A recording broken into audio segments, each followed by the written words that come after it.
today just to go through the program itself. Thankfully, I have a very brief presentation, so that's just over the next 10 minutes. I'll just talk to you about some ideas, an overview of the program. Then we'll have a presentation by Amy Carr from the Health Hub, one of our student support officers. Then a very important presentation from Counselling and Psychological Services from Marania. And then one of the highlights of the program is Peter Kitchener's top 10 tips for honours, which is based on quite a few years of experience and successful outcomes. And then finally, from 11:40 to 12, we'll have some of our excellent former students talking to us about the program. And then we'll have some network question and answer and networking afterwards. I think Pauline has organised some breakout rooms for that. So hopefully not too long, but hopefully this will be a really useful thing for you as a start to your honours program. So just going forward, so what is honours?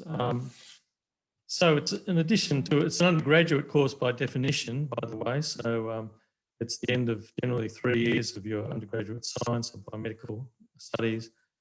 And it involves this concept of having original research projects. So you go from being a person who's to some extent passively learning to a situation where you can actively learn and generate new knowledge. And to my mind, that's really what we should have in every course at the university, some way of not just taking in old knowledge in old frameworks, but to learn how to challenge that knowledge, how to extend that knowledge is a primary role of the university, in my opinion. And honours gives you this superb opportunity to do that. And indeed, the quality of the projects and the outcomes of the projects over the years have been most remarkable. And we're very proud of the program. And that's due to the excellence of our supervisors and our home departments that facilitate this great framework and program. So obviously there are two parts, and you would have, I imagine all of you would have looked into this previously, and you'll be fairly well versed in what's going on, but we have both coursework and research projects, both of which are quite important as part of the program. So the coursework component is 25 points, which we'll go into a little bit later, and the 75 points for the research project. One of the things about honours is it is the fastest route to graduate research, so it gives you a fairly intense sort of experience, but also quite an in-depth, quite an in-depth experience in research and the whole immersion, I imagine, into the research environment. It's also a pathway to graduate courses, and it is, to be fair, a challenging year. But our student reps at the end will tell you, whilst it's challenging, I think almost everybody says it's been a very positive experience in the balance. So just to go through the kind of outcomes that we have mapped over the years in terms of honour. Where do you go to? Well, first of all, so 47% of students in the honours program will go on to continue their graduate studies at the University of Melbourne, which we're very pleased with, as sort of the honours program is that integral part of supplying the graduate programs for the rest of the university. 22% will go on to MDHS, so medical faculty graduate research, 10% to Doctor of Medicine at the University of Melbourne, and then 10% to other MDHS graduate courses. Just moving forward, as I was saying before, there's semester one. We have either the two coursework subjects, 12.5 points each, or 25 points. Different streams have different forms of that. And then it's a bit notional, these divisions of the research project as part one and part two, as you can see. In actual fact, it's all the same. It's just that from the university's point of view, because there are two sessions, we need to have this kind of bureaucratic division. But it's very much the same project, a full, solid research project that you'll get into fairly quickly. Then what to expect of yourself. So this is a bit of an open-ended question. So I suppose you have to expect of yourself that you'll need to get into a new regime to some extent of self-sufficiency. You will need to do a lot of things by yourself, but always keep in mind this is an honours year. It's not a PhD or a postdoc. It's where there's a lot of support But nonetheless, I think that kind of catalyst of your own activity, that you are the one who's going to be pushing it forward to a certain extent, more or less. So that means that you need to expect of yourself that you'll be pushing it forward, that you'll be approaching your supervisors, that you'll be reading around the area. I think that's immensely important, to realise that it's not all in the textbooks, and it's not all in the latest papers even. You need to read, to think and generate ideas. You also need to expect of yourself that it's a fairly demanding time. You'll need to spend quite a few hours involved in it. Expect of yourself also that you might get a little bit tired sometimes, so don't be afraid to take a break, and don't be afraid to talk to us if at any stage it's a little bit stressful or you're finding the going a bit hard. It's also an opportunity to expect of yourself to expand your horizons, so that on the one hand, there'll be some coursework and there'll be a research project, but there may be other opportunities, such as to present at conferences, to get involved in blogs, get involved in your lab, get involved in your department. So there's a lot of things there that you'll expectations or demands or opportunities really that you'll find during this year. I think you'll find really rewarding.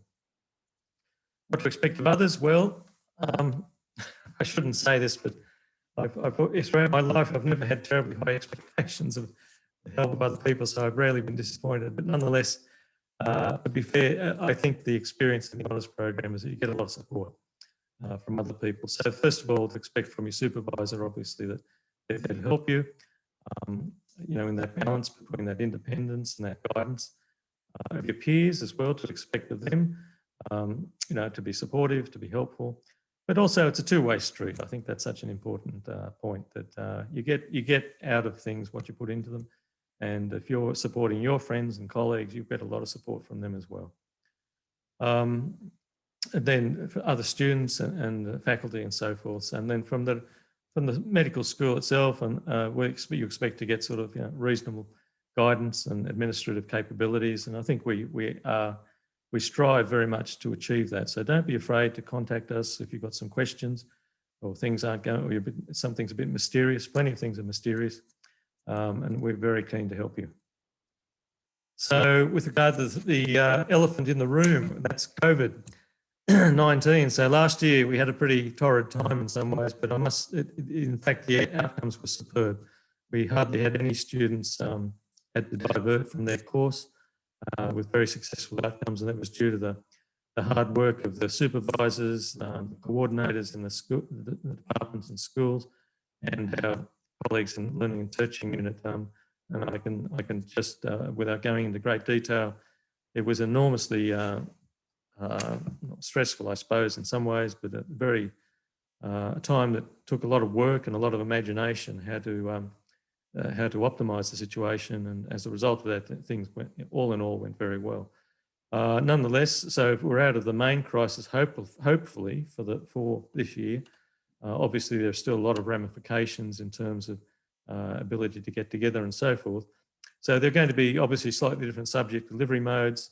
Your handbook and your subject coordinator will be much more familiar with the individual situations, and be aware, of course, that things could change over time. So it's impossible to give you a really tight framework just at the moment. But we can say definitely there's going to be online delivery of most courses. We are attempting to get the campus-based delivery as much as possible and as much as safe, obviously, and prudent. But we certainly, the one-to-one individual experience in teaching, we think is extremely valuable. Obviously, again, in the context of safety and prudence.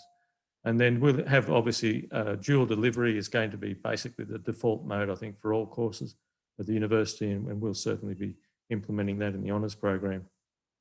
With regard to attending campus, just the things you would expect, the COVID-safe online module, you need to submit a health declaration, complete your local induction, COVID-safe induction training, etc., and especially in the hospitals and research institutes.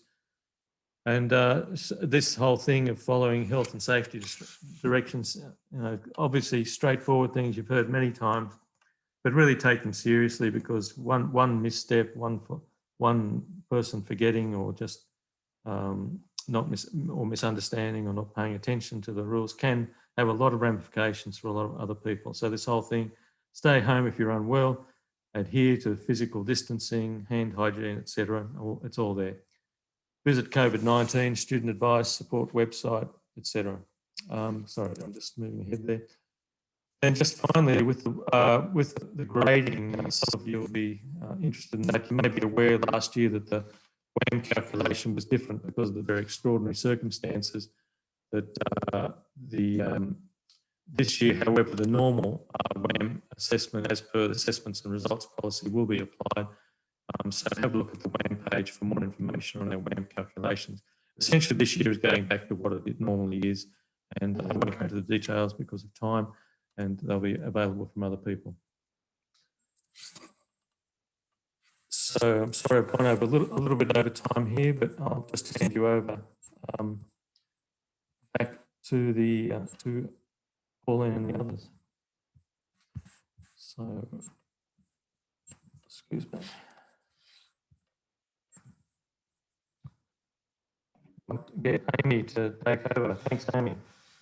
Thank you, Chris. Good morning, everyone. Congratulations, all new honours students this year. We're very happy with how far you've come. I'm sure you are too. My name is Amy. I'm a student support officer for the Faculty of Medicine, Dentistry and Health Sciences. No doubt a majority of you would have contacted us in the last year, perhaps, about your pathways into the health industry via education. So either honours or perhaps if you're looking at further research or entry into courses like medicine, dentistry, speech pathology, you may have heard of us. So we sit in the learning and teaching unit of the faculty. We assist prospective students who would like to continue their education in the health area, and that's when you can come to us. Anything to do with, again, coursework, professional development courses or research, you can come and find us. There are 4 student support officers who are here to assist you at any point in time that you do need support. I highly recommend that you do take down our email address and our contact number. If you are on social media, please do reach out to find us. Anytime we've got any upcoming webinars or any types of information or scholarships that could interest you, it could help you in your current situation. So yes, hello, welcome to the faculty, and very glad that you're here. Thank you very much. Thanks, Amy.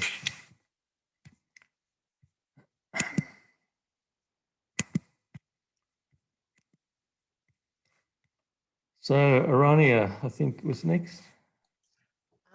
Yes, hello. Hi, everyone. I'm just going to share my screen.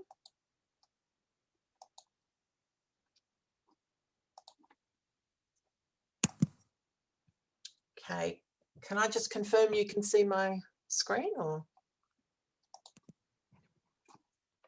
Yes? Good, yep. Yep, everyone's good. Okay, yes, thank you. Welcome, everyone.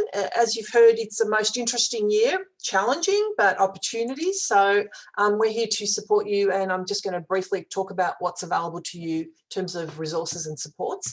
But the main thing I want to start with is we know you're very capable academically, and you've made it to this point. So the first thing I really want to draw on is your own resources. So I want you to just, for a minute, half a minute, just think about and reflect. Like, what can you do to look after yourself physically and mentally to get the most and the best out of yourself this year?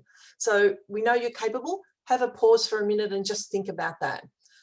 And I will add to that. So just a few seconds to get you to think about that. And always come back to that. We know you're capable. What is it that really helps you?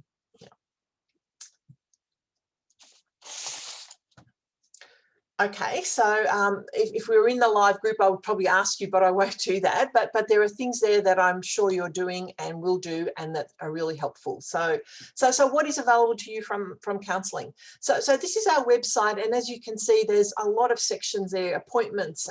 What are appointments? You know, how do you pick a counsellor? How is it confidential? And it's all done through the website. So the whole booking system, everything works through the website. There's a section on workshops, talk to you about that, resources. There's a section services for staff, and there's an emergency and crisis support section as well. So looking at appointments, these are free to all students and staff, but they're confidential. We have our own booking system. That's why you go through our website. It's not connected to the university anything to do with your student enrollment or anything. You know, it's totally separate. The health service and counselling, we're totally separate services to the main university admin systems. So they're confidential. All new appointments are released the day before. So for example, today you can go online and there might be something available today, but certainly all of tomorrow's new client appointments have been progressively released. So this is the way we don't have a wait list, because there's always something available the next day. And at the moment with COVID, we are doing everything online. So it's all done via video conferencing, Zoom, again, protected through our systems. Oh, sorry about that. So it's totally separate to all, you know, all the other bookings. So because we are a shorter term service, we then refer students if people need to see someone for specialist or longer term support. After hours, we have a mental health crisis support service that works with us, and this is available 24 hours a day on the weekends, all public holidays, after 5 and before 9 in the weekdays. And you can phone or text. So this is a new service started in July last year, and it's been really well used, available to all students for that after hours, middle of the night. Sometimes that's when people do need to access some support. I'll talk a little bit about the student workshop program. So there's a whole lot of workshops, webinars, group programs. This is the Resilience and Wellbeing series, and some people prefer to just go and do a webinar or attend a group. Others, it's about reading about the information or attending counselling. But we found these are highly popular resilience and wellbeing related workshops on managing stress, self-compassion, adjusting to the new COVID normal. We're all living in unusual times. So again, very popular, book through our website. Other people find that this is the learning series that we, again, honours students. Everyone gets stuck every now and then, and if you can pick up skills about how to be more focused or overcoming procrastination, hopefully you don't have many exams this year, I think, anymore, but there are a number of topics there that we find that students perennially come back to, as it's always good to just get on top of those things. As for others, they prefer to do a longer program, and that might be a small group program or a webinar series. For these are the smaller group programs here that you can go over multi-sessions. Anxiety is the most popular thing we find for students, but it is something that's good to get on top of right away and not let it impact your performance throughout the year. And so, if you feel like that's something that would be helpful, I would encourage you to book into one of these, early in the year. So other people find mindfulness is a really great way to go. So we've got these drop-in introductory sessions every week, Monday, Wednesdays and Fridays. They're half an hour. It's an intro into mindfulness. Really works for some people, others not so much, but encourage you, again, try one.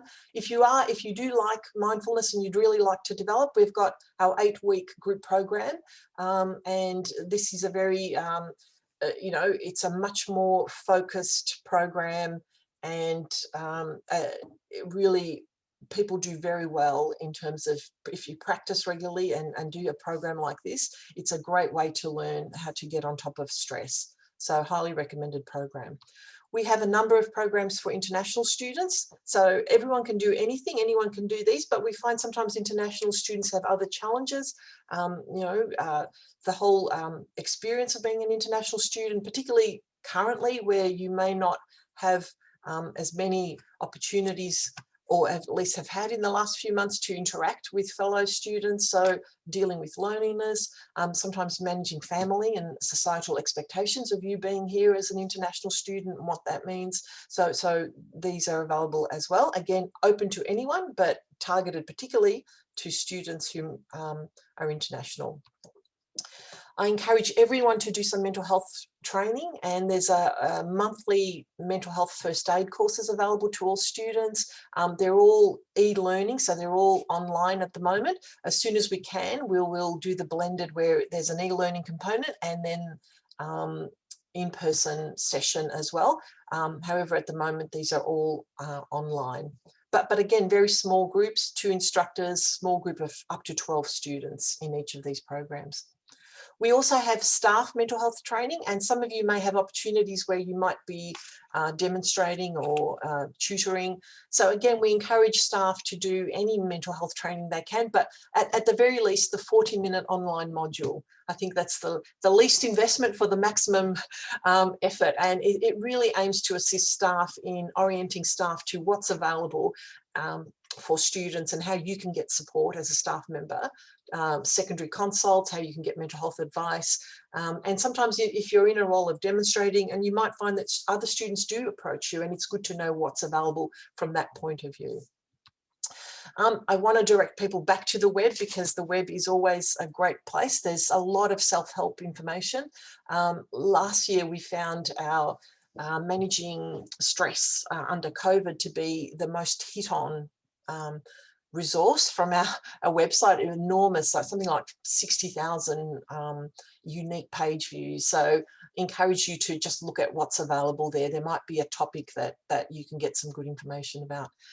I'm not sure if anyone from health is speaking with you, but I just want to remind you the university has a really good health service. It's a general practitioner GP service, and students, it's all current Medicare or international students with your health insurance, so there's no upfront fee for students unless you're covered by someone else, but it's an excellent general practice available, and through that we have access to Medicare funded items like psychiatry. We have a number of psychiatrists that work at the health service. We have Medicare funded psychology sessions as well for people who need longer term support.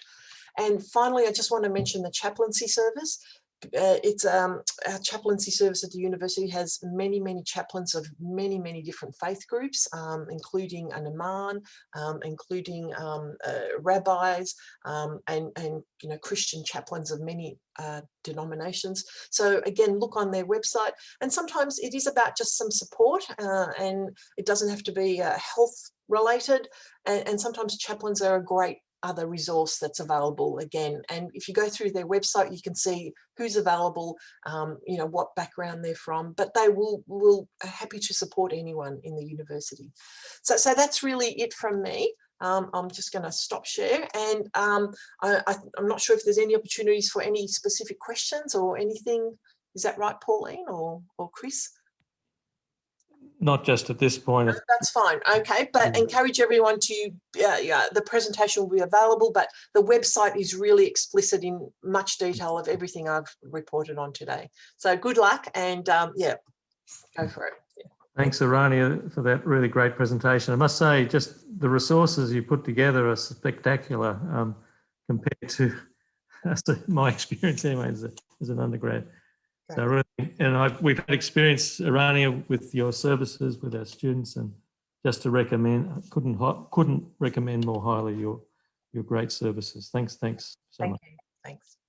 So we'll just ask Peter now to present his top 10 tips for honours students. So don't forget to write them down, because they're gold. If you, someone years ago told me, I'm a neurologist, and they said, there's only 7 things you need to know as a neurologist. And the trouble was, they never told them to me. So I've had to sort of make it up as I go along. But Peter will give you all the answers. Thanks so much, Peter. Thank you, Chris. Hi, everyone. I'll just share my screen, I hope. You are sharing screen. Is that good? Am I sharing my screen?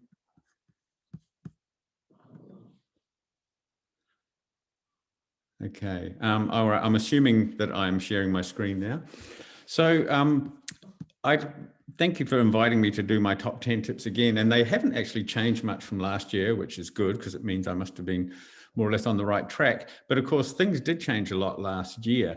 And my first tip that I have, if I can get this working, tip number 10 is don't think that the past predicts the future. And when I mentioned this last year, it was to say, look, don't think, oh, you know, my WAM's not that high, I guess I won't do that well in honours, or oh, I've got a fantastic undergrad WAM, I'm just going to find honours easy. There's actually not a great correlation between what you come in with and what you come out with. So it very much depends on what you do this year. So, you know, be confident in thinking, you know, you're going to determine your outcome this year. But of course, the other thing we learned last year is that you can't assume it's business as usual. We had a major disruption. And I think when I mean we, I mean everyone, students and staff and, you know, academics and professional staff actually coped really well with that. And I think, you know, there was a lot of anxiety at some point that, oh, what are we going to do? But the way honours works is that there is a strong student outcome focus in its organisation, and you know, Chris and Pauline and others put together a really good honours year in incredibly difficult circumstances. So if we can handle that, we can handle anything. So the next thing I thought was probably important in terms of, you know, advice to students about how will I know if I'm doing well. You do have a lot of opportunity to get feedback. There are little assessments in the honours coursework, for example, that happens towards the front of the course, and supervisors want their students to do well. So particularly with your written work, or most of the assessment in honours comes down to what you write. And so any opportunity you get to get some feedback with your writing, take it. Particularly from your supervisor, when you get feedback about essays from examiners, follow it up and say, you know, this is my mark. How would I improve it? What should I do to get more marks? What should I do to incorporate what I've learned here into a really good thesis? And people will be happy to tell you that. And you're certainly entitled to do it, and students do it. And we're very pleased that students actually, you know, take that opportunity to say, hey, tell me more about the mark I got. So writing is important. Not everyone is naturally a good writer, but everyone can write a good thesis if they put that effort into making sure they know what to do. Number 8, honours is different from undergrad stuff like in your bachelor's degree, because you're joining a group who are professional scientists. So the lab heads, the postdocs, the technicians, that's their job. They are very much dedicated to the science they're doing, and you're going to be part of that team. So you're expected to hold those same values. So, you know, you work the same hours. It's not like undergrad. If you don't turn up, no one cares. If you don't turn up, people will care. You know, the planning around honours students involves you doing stuff at certain times, meeting certain people, attending certain events. So it's a very much a professional environment, unlike the sort of more casual environment that you're probably used to from undergrad. Number 7, it's really important that you enjoy honours. You should enjoy it.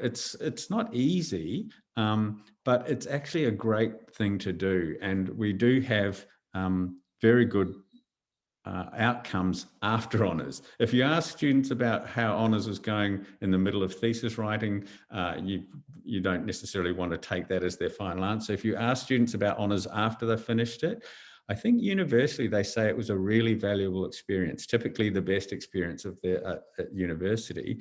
But you do have a lot of work to do. So you've got to stay positive. You can get great outcomes in honours, and you've got to look after yourself. And I've heard, like Chris Oriana's presentation always staggers me with how much help there is to make sure you do stay positive and stay healthy. And that's certainly the purpose of honours, is when you stay positive and healthy, honours is really good. It's a really great experience. And if you're not enjoying it, something's not right. So you should get some help and advice. Number 6, know the expectation. So this is a little bit of overlap with this idea about being professional, but the expectations go both ways, of course. You know, supervisors have to make sure their students have the right advice and reasonable workloads and clear instructions. And students also, you know, have to acknowledge that they have obligations as well.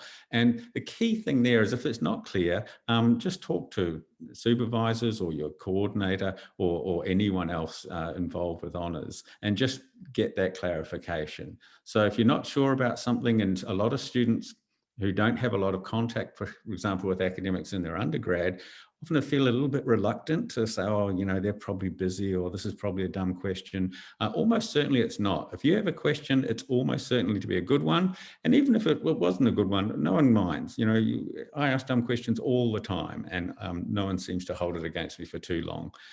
So if you've got any doubts, make sure you get answers.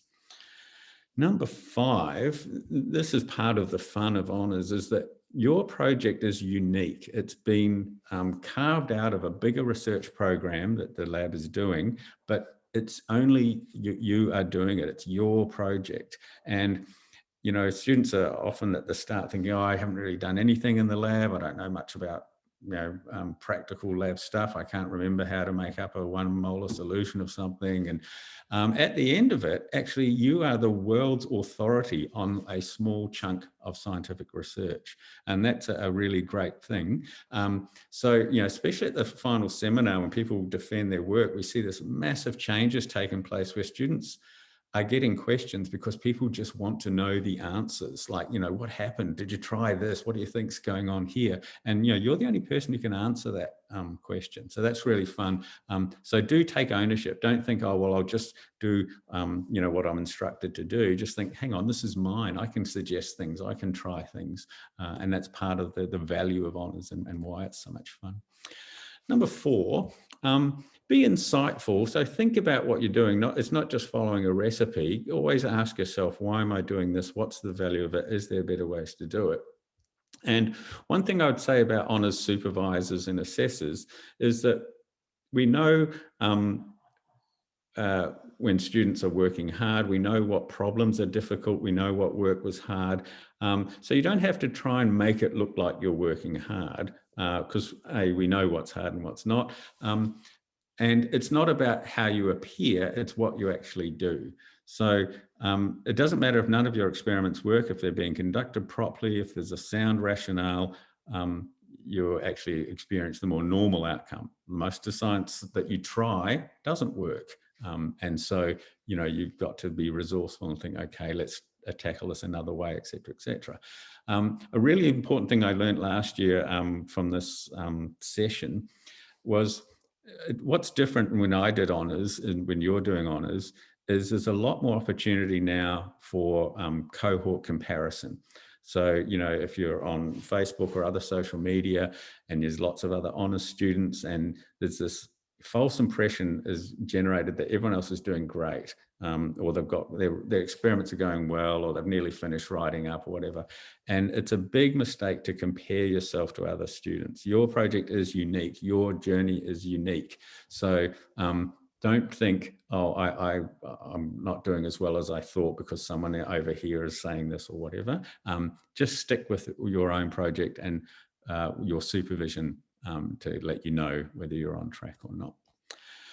Number 3, polish is really important. Attention to detail is really important.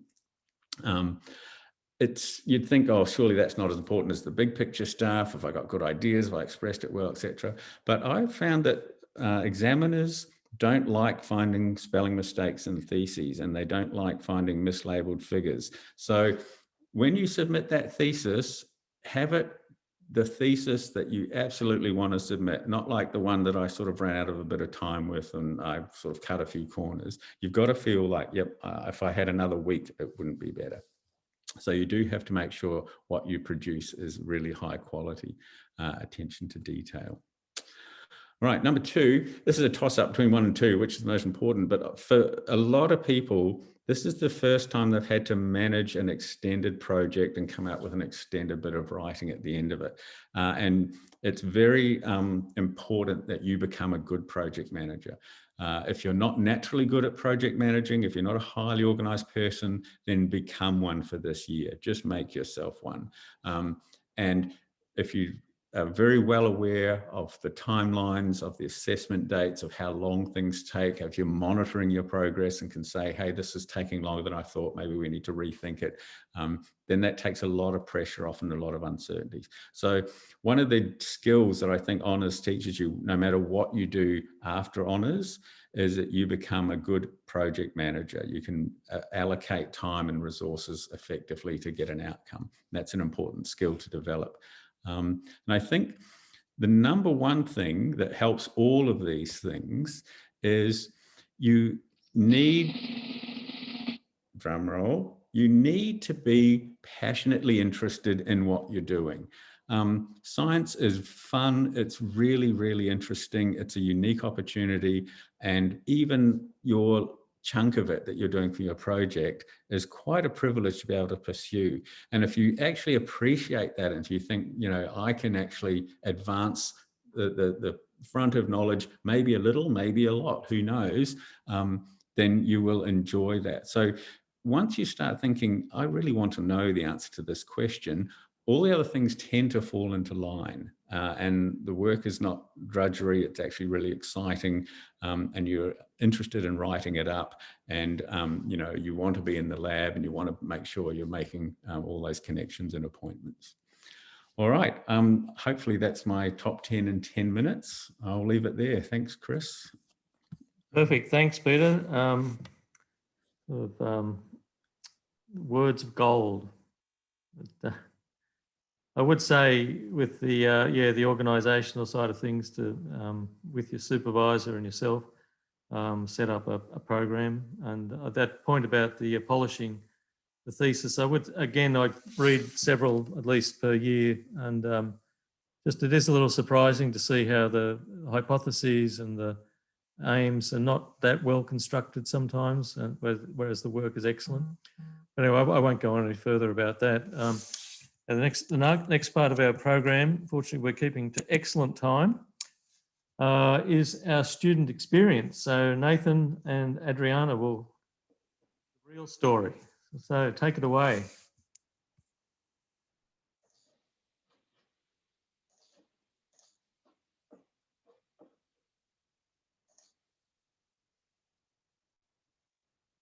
Cool. Can everybody see and hear me? Yeah, wonderful. Yes, thanks, Chris. I'm really excited to talk about my honours journey and how I survived doing my honours year last year during COVID, which was a lot of fun. So a little bit about my background. I started my Bachelor of Science in 2017 without a real clear idea about where I wanted to end up. I thought I might have a crack at medicine maybe, but I didn't really have a good idea. I thought to myself, you know, maybe during second year, it had sort of come to me, and I'd work it out from there. And then, of course, second year arrives and I still don't really know where I'm going. I decided by then that I didn't really want to do med, but none of the options had quite grabbed me at that stage. So I thought, you know what, by third year, surely I'll know what I want to do with myself. And we were coming to the end of first semester of third year. And well, I mean, on the other side of semester 2 is the real world, where I was expected to make something of myself and to find a career. So I started to panic a little bit, but I knew that neuroscience and the sort of like psychological or philosophical aspects of neuroscience were interesting to me. So I majored in neuroscience and thought that I might try and do an honours year in psychology and try my hand at research. But to my dismay, what I discovered was that to do honours in psychology, you actually have to major in psychology.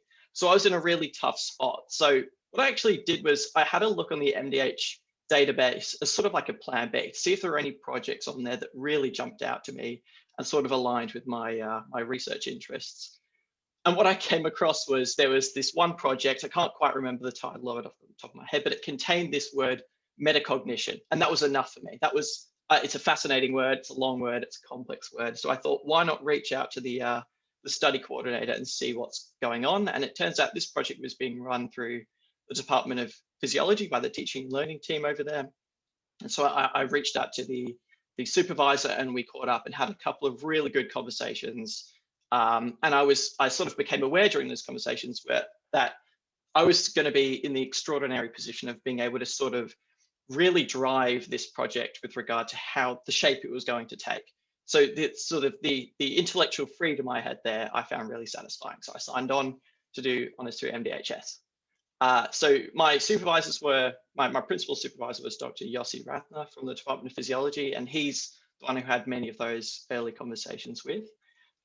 Later on, Dr. Sarah Franklin from the Faculty of Vet and Ag Sciences was involved, and I guess the ground zero for this project was a bunch of data that Sarah had been able to collect a couple of years back from some first-year agriculture students she taught, who she'd administered a metacognitive survey at multiple points over their first year. And so I guess what my job was to do was to work out how we were going to use this data, this metacognitive data, to tell us something meaningful about student outcomes. So it was my role to decide what sort of academic data we wanted to get a hold of. Was it sort of ATAR that we wanted to know about? Was there a relationship between ATAR and a student's metacognition? Or were we strictly interested in their academic outcomes in university? And I was also, I guess, presented with the opportunity to test them again if I was interested in doing that. So there was a lot of freedom, and I was incredibly lucky. And then, of course, COVID hits and everything goes crazy. And I should say that my project wasn't, the trajectory of my project wasn't altered as much as many of my honours colleagues who had lab commitments. I didn't have any lab commitments. I actually didn't do any experiments. It was almost all data analysis, but how I was spending my time actually changed a lot. So I think if I was going to give you an accurate account of my experience during honours, I've got to do it honestly, I think. And that includes telling you how, or giving you, I guess, my side of the story with regard to how to survive honours doing it entirely from the confines of your bedroom. So I'll just quickly talk about the first couple of weeks of honours, which I absolutely loved. So I was given a small desk on level 5 of the medical building, and I spent probably 2/3 of my time there with other masters and PhD students. And it was great to just talk to them, learn about what projects they were doing. And it's sort of like, I felt like I was one of the staff there, really, on the level. So that was a lot of fun. And then about 1/3 of my time was spent either in seminars run by the Department of Physio or in the sort of coursework related lectures that you have to do over the first couple of weeks of your honours year. And then we were also doing the teaching and learning team were running sort of weekly journal clubs, where you get to learn not only more about what the academics are interested in and the research they're pursuing, but also how, I guess, academia works on a professional level. How are they spending their time? So that was all really fascinating stuff to me. And then, yeah, COVID hits and I'm spending more time at my bedroom desk than I ever have before. And it's not a lot of fun. And I, as somebody who loves being on campus and being in and amongst it, this was a difficult time for me, and I sort of struggled to adapt. And things did somehow manage to get a little worse before they got better. But there was a period probably around April or May where I thought to myself, you know what, if I'm going to be doing the rest of my honours year from home, I'm going to have to find a sort of sustainable way of doing that. And so that's what I focused on. So I want to give you a couple of tips about how I manage doing honours from home. I guess these will probably be most useful for any of you who don't really have any wet lab commitments. And so I guess the big challenge that I had was that when I wasn't plugging vast amounts of data into Excel and analysing it, I was either reading papers or writing. And these individually, there's nothing wrong with them. I was able to maintain that sort of level of enthusiasm that allowed me to keep doing them productively. But there were definitely moments where I was sort of desiring some variety in how I was working, not only how I was sort of studying, but sort of, you know, how I was like moving around and making progress in honours. So this was the big challenge that I had. How do we reintroduce variety into how I was working? And the first one was very straightforward. I just bought a load of new equipment. So I bought a monitor, as you can see here on the right, and a stand-up desk. And this was sort of paid for by the money I wasn't spending on Mikey or on fuel. And I can't explain just how it not only allowed me to sit down and concentrate for a longer period of time each day, but I can't explain just how much Excel, for example, is improved when you've got a big screen in front of you. It's an absolute dream on a big monitor. And I'm also quite a tall lad, so the stand-up desk helped with the posture. So yeah, I would recommend if you've got a little bit extra money sitting around, I would invest in good equipment.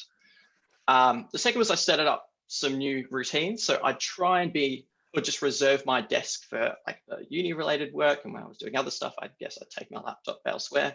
I also did this really weird thing, which might have been a symptom of going a bit COVID crazy, but I'd start wearing shoes in the middle of the day. I put shoes on about 9:30 and it allowed me sort of to just feel like I was at work, and then I'd take them off around 5 in the afternoon. Bit weird, probably not for all of you, but sort of worked for me. The third one was, as I said, sort of varying the sorts of work that I did. So I would meet with my supervisors once a week, every Friday. And to sort of get away from the reading and the writing and the Excel, what I decided to do is actually construct a very short PowerPoint presentation and just present that to them every week as though it was sort of the final oral presentation that you have to do at the end. And that really helped me. The sort of creative energy that goes into a PowerPoint presentation was sort of welcome relief from I guess, oftentimes repetitive nature of reading and writing in Excel. So yeah, vary the sort of work that you're doing. Fourth one's sort of fun. I was doing none of my own experiments, but I was able to participate in some of my honest colleagues' experiments. So here on the right, I was, this is in the Alfred with my friend Sudipta, and it was an experiment on sympathetic nerve stimulation of the skin, I think. So yeah, sat in that chair for a couple of hours. They jabbed me with a load of needles and you get reimbursed for your time. So it was a lot of fun. The fifth was actually sort of extracurricular activities. So the MDHS actually ran a 3-minute thesis competition last year, where they get you to sort of confine your entire honours work down into an agonizingly short 3-minute talk. That was a lot of fun. And then there's also the Let's Talk competition, which is run by the Royal Society of Victoria. And I think that's sort of like a multi-university competition. And that doesn't necessarily require you to talk about the work that you've been doing in your honours degree. I use that as an opportunity to sort of explore the more sciencey stuff that I wasn't getting a whole lot of researching metacognition. So yeah, I'd say sort of get involved in that. It's great for public speaking and developing your communication skills. And the last one, I guess the most important one, is do your best not to panic. It's a lot easier said than done, I understand that, but and obviously last year there was a lot of stress caused by factors completely unrelated to uni.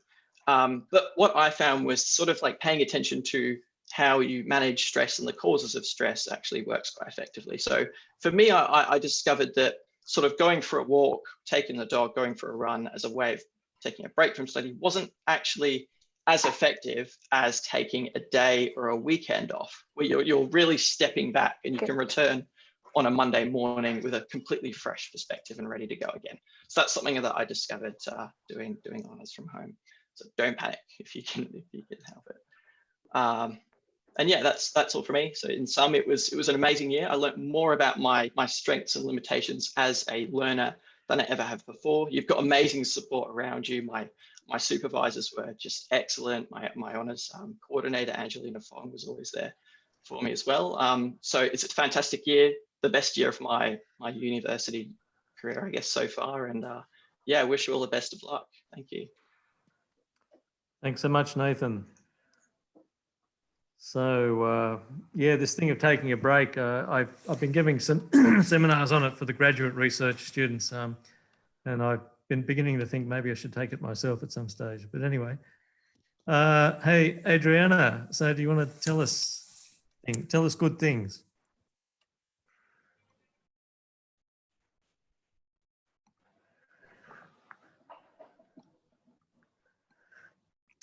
Hi everyone, I'm Adriana. I'm a PhD student in the Department of Microbiology and Immunology, and these are the honors tips and tricks that I've picked up in my honors here. I studied my undergraduate degree in Sydney, so I was a brand new student coming here. I completed my honors year at the Doty Institute underneath the Department of Microbiology and Immunology. I was really lucky in my project. I got to collaborate with Bio21 and the Monash Institute of Pharmaceutical Sciences, which was really cool. And in the end, I was also really lucky to be awarded the department prize for my honors year. I'm currently now a PhD student in the department, and my first tip is learning how to manage your time. I think doing your data analysis as you go will really pay off in the end, and especially learning how to label and save your files for your future self. So when you go back to your computer, you're not looking at something with a random name. It needs to be labeled properly. It will really help yourself in the future. And importantly, I think try and think about what schedule you want for your honors year. If 9 to 5 works for you, or whatever hours. I personally liked 9 to 5. It gave me good stability. And importantly, like what Peter said, you get what you put in, I think, in your honors year. If you put in time investing into learning new skills, I think you really get a lot out of that. Some good resources, using the Office 365 that you get through University of Melbourne, especially OneDrive. You really need to back up your data. You definitely don't want to find out in the end that you should have backed up your data. It's really important. I also recommend getting Open Athens. It's an add-on to your browser, and it just lets you be able to access all of the stuff through the UniMelb library. And importantly, Excel, learning how to use some basic formulas, not copying and pasting. I think you really save a lot of time by learning how to use different Excel functions. And also Twitter. It does sound silly, but Twitter is great in science. If you just get on and follow your lab mates, that's a good place to start. You'll see papers that they like, which are probably relevant to you. They may even send you some through Twitter. All of the job postings I see on Twitter is astronomical. It's a really good place, I think, to find jobs if that's what you're wanting to do after your honors year. And also workshops and tutorials. For instance, this one I had gone to last week, which was great. And I had found this YouTube series on Twitter about learning R. And if you are interested in that, I highly, highly recommend that YouTube series. And all of this ties into science communication, which is a really important thing and a big metric nowadays if you want to go down an academic career path. For writing your thesis, I'd firstly and highly recommend looking at a past one. Don't go in blank. Look at one that had a good mark. And finding a good citation program, don't do them by hand. That's crazy talk. I really liked Zotero because there is a Chrome add-on that lets you just click a button and it saves it to your computer. It's super easy and super good. And learning that your results order is not your research order. In your pracs, that it's always, you get your results and then you write them up. But in honors, you may do something, but it doesn't really fit the story if you put that first. Maybe it sounds a better story if you put it last, and that will help make sense to your markers. I wish somebody had told me that this is how your drafts will probably look when you send them to your supervisor. It's a bit of a shock the first time you see it, but it's important to know that it's a good thing. For them to edit your drafts like this, it might take them a couple hours, whereas rewriting it would take them a couple minutes. So when you get something back and it looks like this, definitely don't take it to heart. It means that they want you to learn the correct way of presenting your research or whatever you're writing. Giving oral presentations, you'll have 2 talks, your honors mid-year talk and your thesis defense. Just practicing with your lab, whether that's in your lab group or your journal club, is a great way to experience how to present your own research. You may not know, but figures normally need to be remade for presentations. I didn't know that the first time I did it, and I put up a really big, complicated figure. And afterwards, my supervisor was like, no, you need to split that up into different ones. And I think bringing in the literature, when you answer questions, if you can say in this paper or something like that, that's a really good way to impress your lab or your markers. It really shows that you've thought about how to tie in your research with the literature. Building a relationship with your supervisor. Don't send them your thesis draft on a Friday afternoon. Send them on a Monday. Asking questions and having discussions, really just being interested in your project and being able to talk to them just about, the broader things, different things. I think it really shows that you want to be here, you want to be doing the work that you're doing, you're interested in it. And participating in your lab environment, whether that be going out with your lab, if they do like a pub lunch or participating in lab duty, cleaning the lab, all that stuff I think makes a big difference. And all honors has helped me understand learning what project management means. I don't think in undergrad you truly get to experience what it's like to have a project that you have to manage completely yourself. You get to work in a dynamic team. My lab has like 20 people, so I haven't really experienced working in something that big. You have to learn how to learn things really quickly because things do kind of get thrown at you sometimes.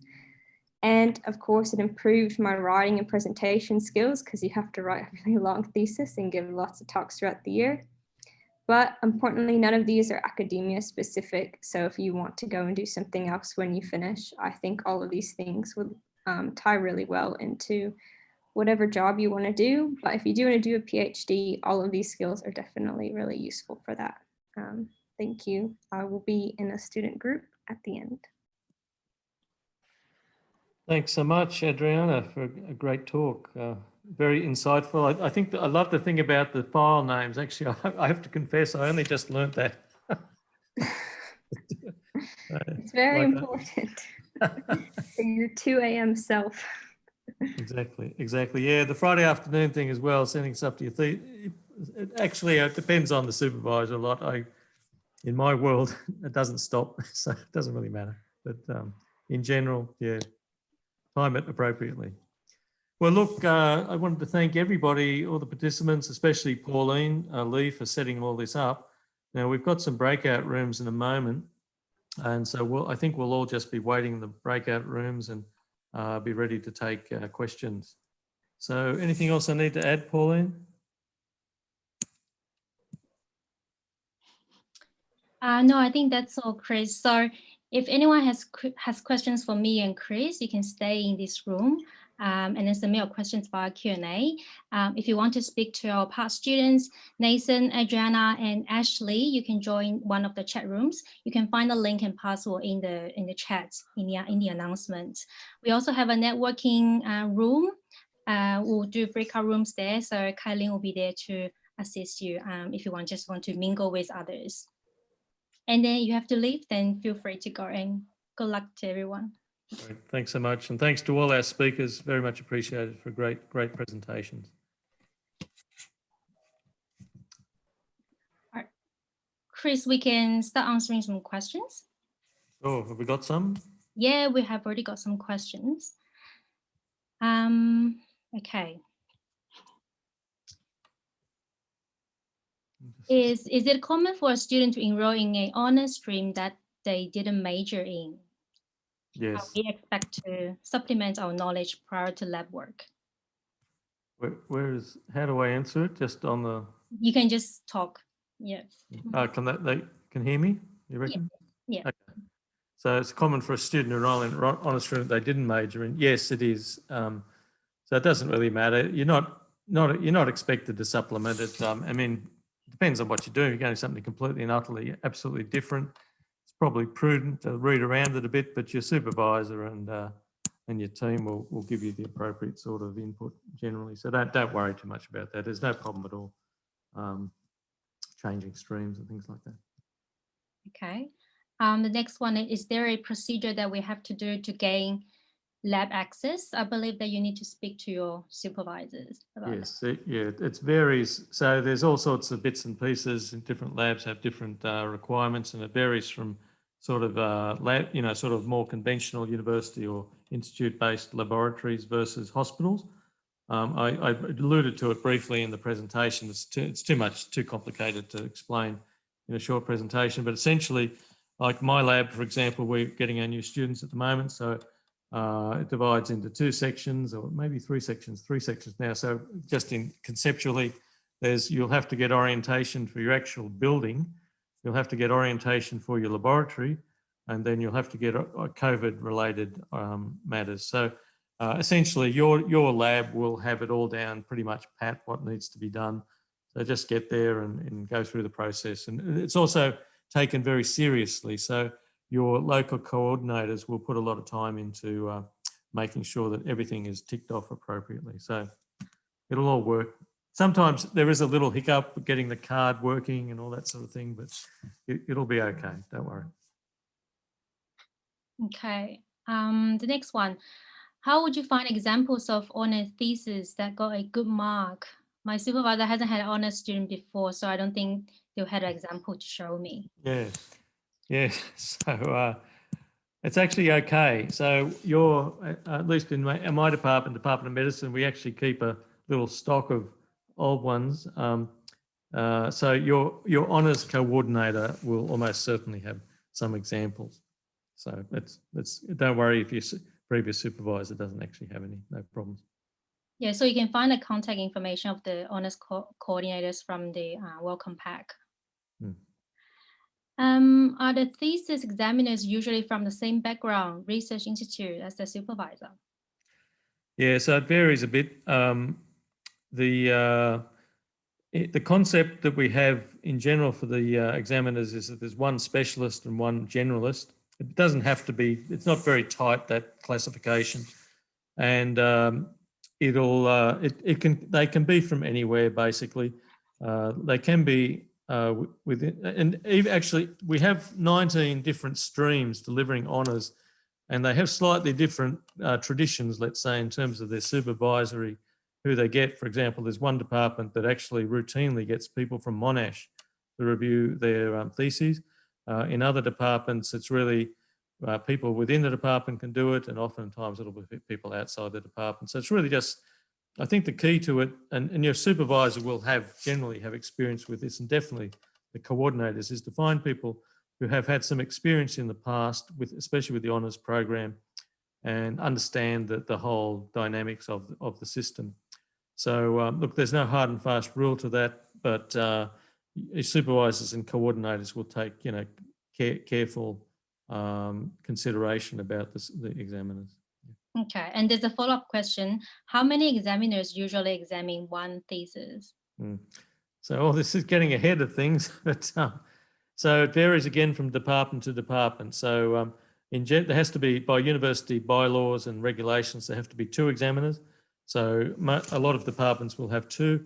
If there's a significant difference in the scores, greater than 10, for example, 10 or greater, then often a 3rd examiner will be brought in. In other departments, they already have a setup whereby they have 3 examiners. And I think maybe even 4 in some, but most places will be 2 to 3 examiners. Okay. What is the rough timeline of submissions, milestones in honours? Submissions for, sorry? Submissions for, I guess, for thesis. Oh, thesis. Yeah. Yeah, so we will have a deadline for that. It's generally around early October, I think, from memory. That's basically when. Yeah, and you can check the handbook. I think there are some. Yeah, it'll all be there. That's the easy part. The main thing actually is not that deadline. The main thing is actually your lead up to that deadline.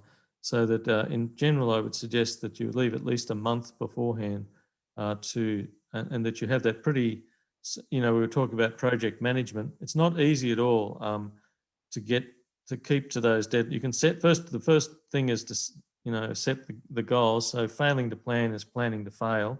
But so you can set the goals, but then actually keeping to those goals is the hard part. But I would say with a supervisor and yourself that you get that month beforehand, because as again, I think several people were saying, or Peter in particular, Peter Kitchener, you can have a pretty good thesis, but if it's a bit sloppy and rushed at the end, it really deteriorates or detracts from the quality. And just having that time to think things through, as I was saying again, I'm often surprised in reading theses where a lot of work has gone into that, into their investigations, and they've put a lot of work into the analysis and the graphs, but the statement of the hypotheses at the beginning, for example, is not very good. And that's not that hard to do. It just takes a couple of extra hours, really hone it, talk to your supervisor. The other thing that surprises me is the discussion in theses is very, very important. And again, often it just seems not as good as it could be. So these are all the kind of things I'm talking about. The deadline in itself is very important. but that you have the lead up to that adequately is the main point, I'd say. Okay. What are the assessments for the year, please? So mainly will be the thesis, presentations. And Well, no, there's the different types. So it varies from stream to stream. So so by stream I mean generally department, but it can also, some of the institutes, of course, are delivering honours programs. So first of all is your written work. So that'll divide into those either 2 12.5 subjects and their assessment, and they vary from stream to stream. And some of them will have the 25-point assessment, which will have several different components. So that's that side of things. And most of that's out of the way in first session, of course. All of it's out of the way in first session at different points in time, depending on the stream. Then the second component, the 75-point component, is the thesis and oral presentation. So and generally the thesis itself will be I'll have to check the exact percentage, but let's say 75% and 25% for the oral. And so those things, the point I generally make to students at this point in time is the importance of the coursework, that generally just reviewing the scores of students, I just have this sense they're not as good as they should be, because the courses are not that hard, and I think maybe people get a little bit lackadaisical at the very beginning. And it's not that you have to sort of obsess or be terribly, dysfunctionally focused all the time, but I just think that people maybe don't take those that coursework at the beginning as with the time input it needs to get a good outcome, because at the end, I'm against people talking too much about grades, quite frankly. I think it's not just, I know what makes a difference long term is your attitudes and your skill set. The grades are important, are helpful. They have a certain predictive value without the slightest doubt. But in the end, this fixation on getting the grade, on getting the CV thing and all that can be a little bit dysfunctional as well. So I'm not downgrading at all, but what I'm saying is, in order to optimize the eventual grades that you do get, if you want to get into PhD or other things, it does make a bit of a difference. You see, so if you're to get into a PhD APA at the moment, it's a very high score actually. So your ability, 1 or 2 marks makes a difference. For example, to get into PhD program, you need a WAM of 80. And so again, just having that, making sure that you've taken the opportunities you need to study well and get a good outcome examination-wise, it will pay off. okay. When do scholarships for honours get awarded this year? So we'll start shortlisting the faculty scholarship at the end of this month. So you probably will hear from us in March if you're shortlisted. And then normally you'll get a payment around April or early May. So that's the timeline. Some departments are also offering scholarships. You might need to check with the coordinator regarding their own timeline. Okay, and then next one. When we present our thesis, is it to our department or to the entire MDHS honours cohort? Well, that would be about, but we'd really like to do it in front of the whole cohort, but no, it's a department thing. Having said that, we are hoping to have a conference, a research conference this year. It's all up, a little bit up in the air, obviously, with COVID, but we would like to have something a little bit more cross-faculty, and that could be some sort of student conference with posters and presentations and so forth. So I think that'll be a really great development. As one of our speakers said, we had the 3-minute thesis as well, which was really engaging and interesting, and we'll almost certainly run that again this year. Good. Okay. When does the research project start? I contact my supervisor, but he hasn't replied yet, so I'm a bit confused. Oh, well, sometime soon. No, so sorry to be a bit vague. I don't want to trivialize it, but so you're going to have this coursework starting next week, right? A lot of you will be doing Biome 4001. So you'll probably be a bit preoccupied with that to start with, but when you can start the research project anytime you feel like, but your supervisor will set that up, and then presumably I tend to just leave it a bit till after the coursework's done, but don't worry, it'll be well and truly kicked off in the not too distant future. Will seminars be delivered online? What do you mean by seminars? So, like, I guess, all the coursework subject seminars, would that be? Well, coursework subjects. I guess it depends on everything. My understanding, and I can't speak for every single program, but my sense is that every subject will have a dual delivery, so there'll be a Zoom component and a live component if possible. And then if you're referring in the Department of Medicine, which has the largest honours cohort, we have these seminars, weekly seminars on Friday that we ask people to attend, the honours students, and that there will be a mixture of live and broadcast.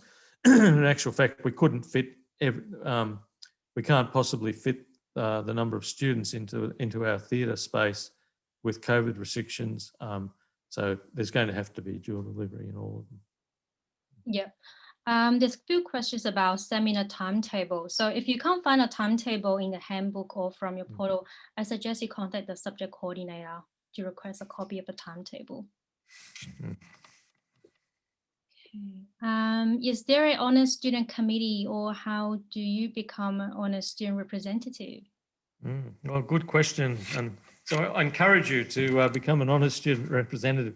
So what happens is there's different, there's no overarching honours student association, but there is different student groups in different departments, basically. And then sometimes there's overlap between them. So for example, in the Royal Melbourne Hospital, we have STORM, Students of the Royal Melbourne, which it's a very nice name. So they have, activities and social activities, but they also organise things like thesis writing events and so forth. Then there's Students of the Florey Institute, Sophie, and several other groups. So you'll find, I highly encourage you to get involved with those. And I would say from an administrative point of view, we really support those groups strongly. Say, as I said, my home department is medicine, and we really value those student associations. And the other point is that, we're particularly interested in the whole thing of student wellbeing, and one of the key parameter in just about all these discussions is social interaction, either with supervisors, teachers, and with peers. So anything that facilitates that is a great activity, and so we're very happy to support that. So get involved, and one thing I know for sure is that everybody's looking for committee members, so you're going to be just fine. Next question: what determines whether student work is published? Well, I suppose there's a multitude of factors. Number one, that it's any good, I suppose, but that's a matter of discussion, I suppose. No, so you have to. So there's a few. It's a really good question. So the overall scenario is that most honours projects won't be published because the time span is a little bit short. But having said that, it is quite possible, and I actually do make a point of this with my own students, and even in this talk, this initial talk, sometimes I bring it up, that it's not a bad idea to have in mind the possibility of a publication from the honours year. And if you have that, like there's an old, I hesitate to say, it's a Latin phrase called respice finem, which means look to the end.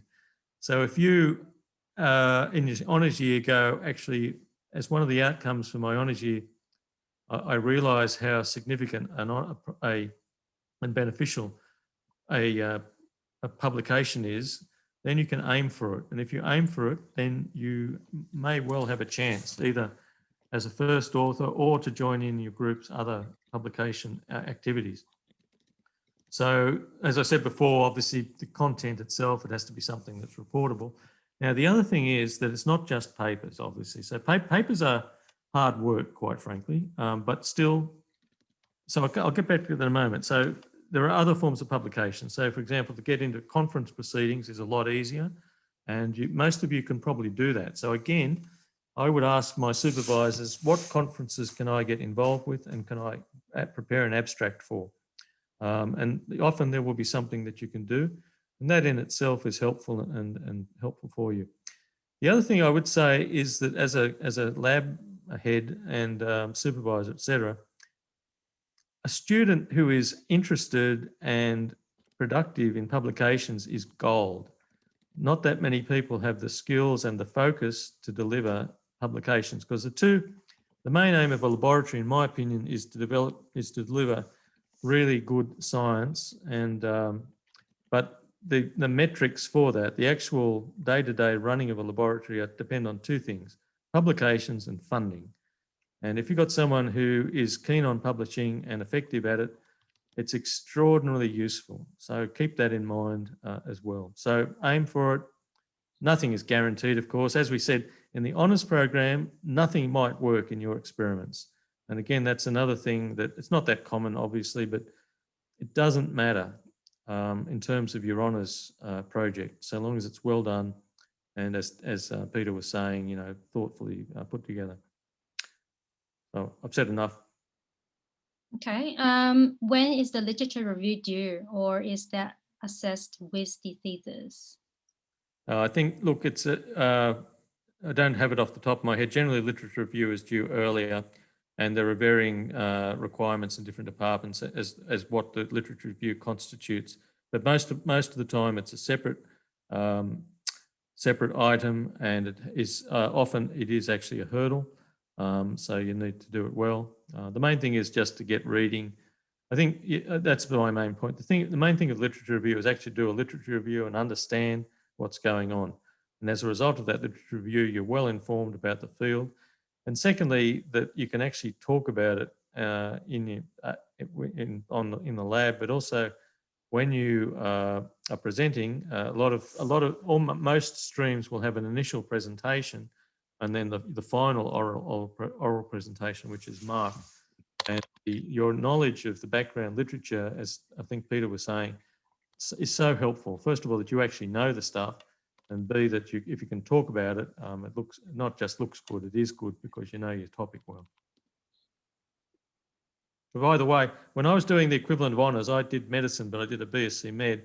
I have this little library down in the bottom of the Anderson Stewart Building, University of Sydney.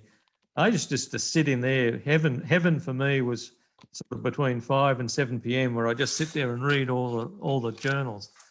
So I'm a bit unusual, I think, but I would suggest you really get into it, get interested, get excited about the journals. How many hours part-time work should an honours student do maximum? There's no official number, I don't think. It's obviously your commitment to the program. Again, I don't think there's any official statement on this, but we would normally expect people to be there 9 to 5 during the week. So you can do whatever you feel like around that. But in consultation with your supervisor, I think that's the main thing. You can certainly do some part-time work, but the whole question is the reality of how much it impacts upon your project. So discuss that with your supervisor. Mm-hmm. Have there been any... By the way, I used to work at a service station on Saturday night from 6 p.m. to 6 a.m. That was my part-time work. I don't recommend. Thanks, Chris. The next question, have there been any cases where some honours students have found work in their lab they worked in the year after their honours? Yeah, happened, yeah. Research assistants, things like that. I had a student, very interesting case where he did honours and then he went into medicine, but he had a great skill set. So he used to come back, like he was actually in the lab most days, I think, for the next 3 or 4 years during medicine, just helping with stuff. We paid him a little bit, and also doing his own research. So that's, I mean, it's not, depends on the lab and all sorts of issues like that, but definitely. And there's other people who who finish up their honours year and the lab has the opportunity to even a full-time research assistant position can happen.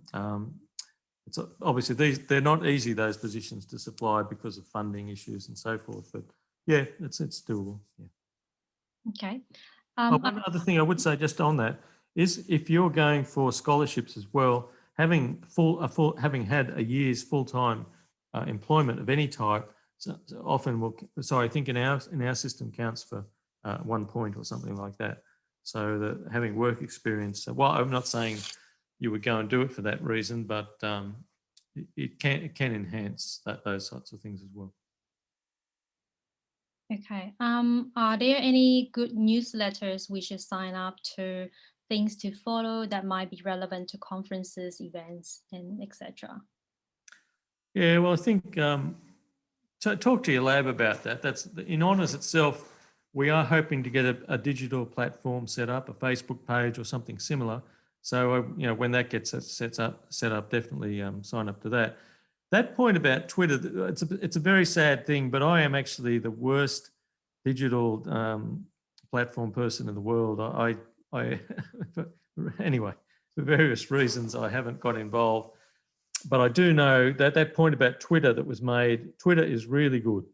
As I said, I ended up following a couple of people despite my aversion to the platforms. I'd say that's just very much my personal situation. I think for the modern student and researcher, being involved in digital platforms is really, really important. In fact, we are setting up some programs both in honours plus also graduate school for this purpose. So I think that Twitter suggestion is great. The other thing depends on your interests. So, for example, what we do neuroscience, for example. So, if you log on to the Australian Neuroscience Society website, you'll find good stuff there and announcements about various professional things in neuroscience, plus also conferences. And then, if you look at the journals as well, they'll often have some feeds about different things. So, there's all sorts of possibilities. But take advice from your supervisor and your grad students in your lab and your postdocs. Okay. What topic does the literature review need to be on? Does it need to be the same topic as our thesis? I would think so. I think that would be definitely a good idea. Yeah. So, I mean, your thesis can change a little bit. Your research, sometimes can vary a bit during the year, but definitely, I would say it should definitely be related to that. Yeah. Okay. When is the census day? So it usually will be end of March, but each subject has its own census day. So I suggest you check the handbook. Okay. Too hard a question for me, census day. Let me have a look. Are there honours events like a ball we can attend this year? That's a great idea. I always wanted to have one, but no, we don't. We've never had a ball, but I think it's a good idea. I think that no, but on the same topic. So, for example, the students of the Florey Institute, I think, and Storm, at least, and probably some other student groups they had a cruise, a harbour cruise. Must have been the year before last, I suppose, and that was very successful. And then there are other things like game nights. It's not actually my sort of first choice of activity, but nonetheless, it was really popular. They love it. There's also those sort of hub nights where they have the trivia quizzes. So there are activities around the place. We don't organise anything per se from the faculty for the honours program, but we strongly encourage these kind of activities. I must say I have been thinking about doing something a little bit more social, but COVID really put the kibosh on so many things. So yeah, that's the answer. Nothing per se. But having said that, if we get this conference going and COVID is staying quiescent, there might be the possibility for some sort of more substantial social function, which I'm very much in favour of, as Pauline knows. Okay. Is there any sort of services within the university that could help with writing skills in regards to getting ready for writing the thesis and improve exciting skills? Yeah, sure. So there's different things. Just again, keep your eyes open. The university itself, I don't off the top of my head, I can't tell you the exact websites and so forth, but maybe we could put it around, Pauline.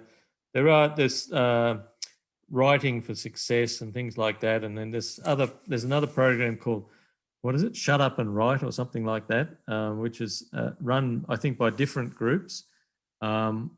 And I think the university itself runs writing courses as well.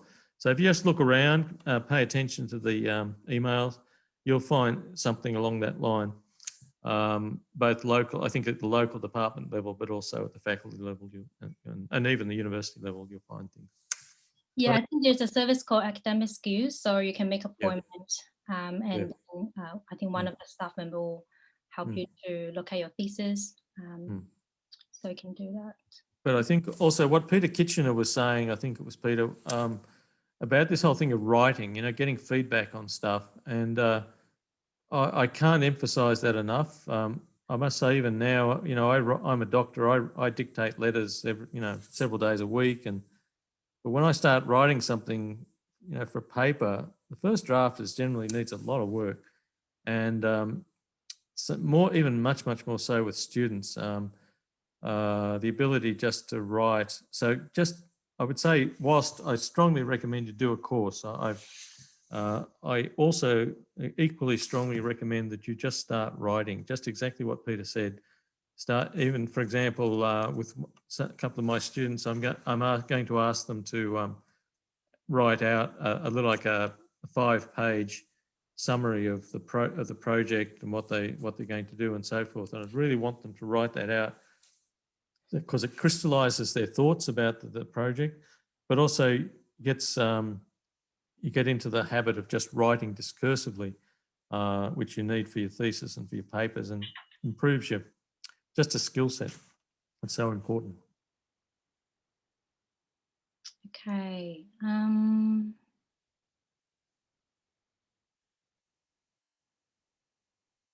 I think we have answered most of the questions.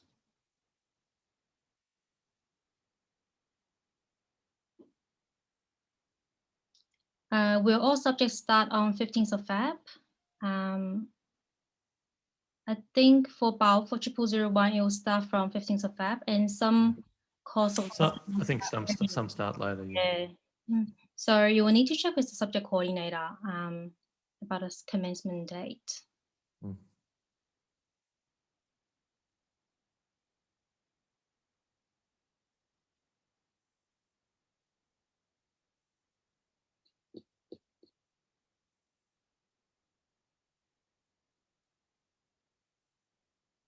Are there any conferences for honours students?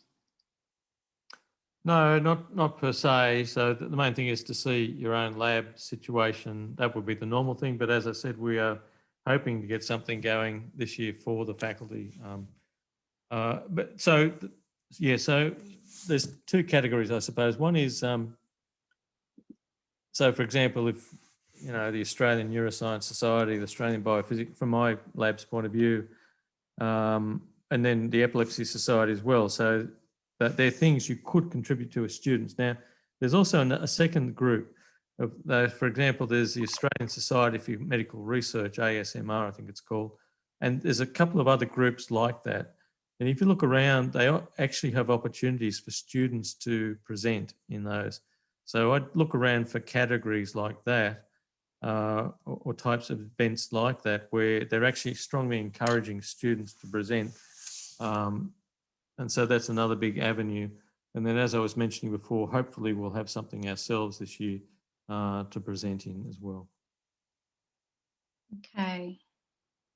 There's few students asked about the timetable of BAO for 0001. They said that it's not available on LMS Canvas yet. So I will suggest you contact the subject coordinator, Renee Cooper. Koopman. Yeah, Koopman, yeah, that's right. Sorry. To get it more, the timetable also in a welcome pack. So if you have any questions, please contact the subject coordinator. Okay.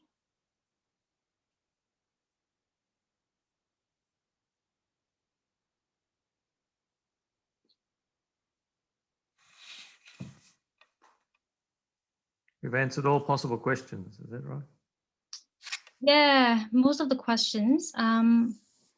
If you have very specific enrollment questions, please do send us email so I can check your record and come back to you. I think for most of the questions we have answered already. How does honours affect overall GPA? Does it weigh more or less? Does the marking of the thesis go into consideration when applying to med school? So we don't know whether honours results will be included in the entry score calculation for medicine for 2022 yet. So I'll suggest you contact the team who actually looks after medicine application assessment.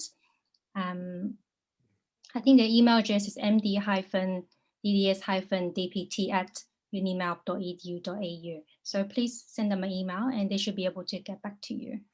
That refers to the University of Melbourne Medical School. Yeah, that's only for Melbourne Uni. There are other medical schools. That's right. I've heard about it. Then you have to contact the relevant the university.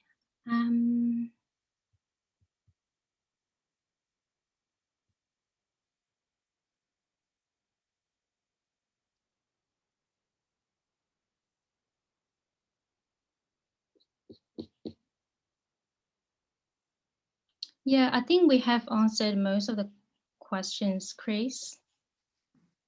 Good. No one asked about what the meaning of life is, so that's good. Disquisition on that. Well, thanks for joining in, guys, and have a great year. It's just the very beginning, but we're around and there's lots of help and great support. So have a great year, and I look forward to seeing your presentations, your theses, and all the great outcomes. Okay? I'll say goodbye then. Thanks so much, Pauline, for putting it together. Thanks, Chris. See ya.